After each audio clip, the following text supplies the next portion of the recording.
Hari itu, semuanya terasa biasa saja, sampai seseorang masuk ke kelas dan hidup jadi sedikit lebih ribut, walau hanya di dalam kepala. Kamu tahu rasanya, ketika seorang introvert tiba-tiba ketemu orang yang bikin seluruh sistem tubuh seperti nge-freeze. Itulah yang terjadi. Sebuah senyuman singkat berubah jadi undangan piknik di otak, lengkap dengan skenario masa depan yang terlalu cepat. Aku selalu jadi tipe yang tenang, yang kalau duduk di kelas, lebih cocok jadi penonton daripada karakter utama. Lalu muncul sosok baru bernama Alex.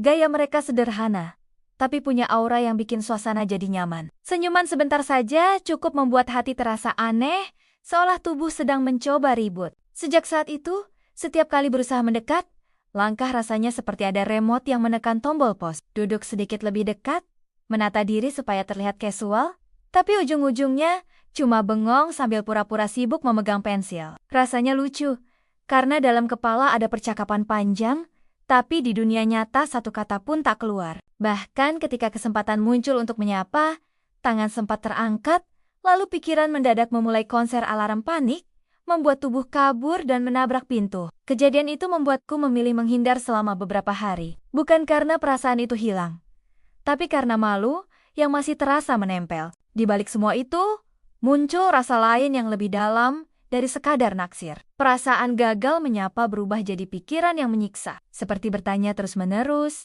kenapa susah sekali untuk bicara? Atau apakah orang seperti aku pantas disukai? Pemikiran seperti itu jauh lebih memusingkan daripada tatapan Alex sekalipun. Tapi hidup punya caranya sendiri, memberi kesempatan kedua. Waktu guru membagi kelompok untuk tugas, nama kami tiba-tiba dipertemukan. Rasanya seperti jantung ikut mengajukan pertanyaan lebih cepat dibanding otak. Namun dari situ, hal-hal kecil mulai terungkap.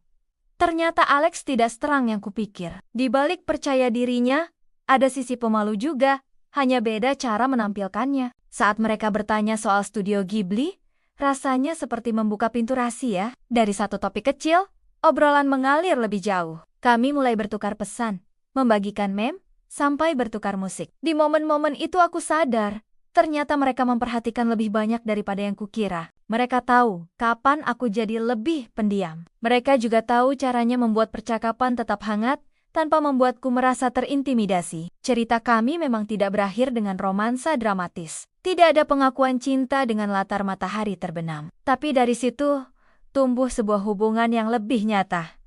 Pertemanan. Bukan sebagai pelarian dari situasi canggung, tapi sebagai ruang aman untuk jadi diri sendiri. Ada kesempatan bahwa suatu hari semuanya bisa berkembang lebih jauh.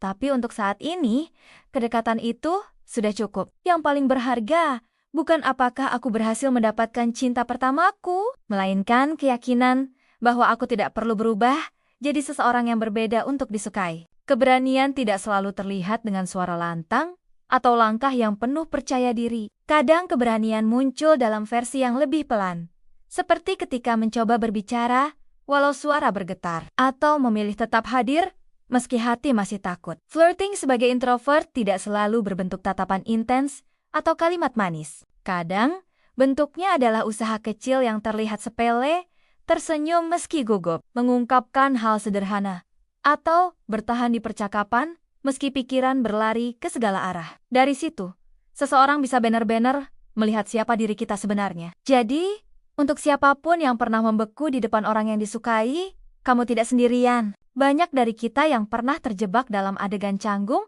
yang seperti muncul dari komedi romantis versi low budget. Tapi justru dari situ, muncul cerita yang bikin hidup terasa lebih manusiawi. Kalau pernah mengalami momen absurd saat suka sama seseorang yang membuatmu tutup muka sambil tertawa, setiap mengingatnya bagikan ceritamu. Mungkin dari situ kita bisa sama-sama merasa lebih lega. Tahu bahwa rasa malu itu tidak hanya milik satu orang. Akhirnya, inilah pelajaran yang terasa paling nyata.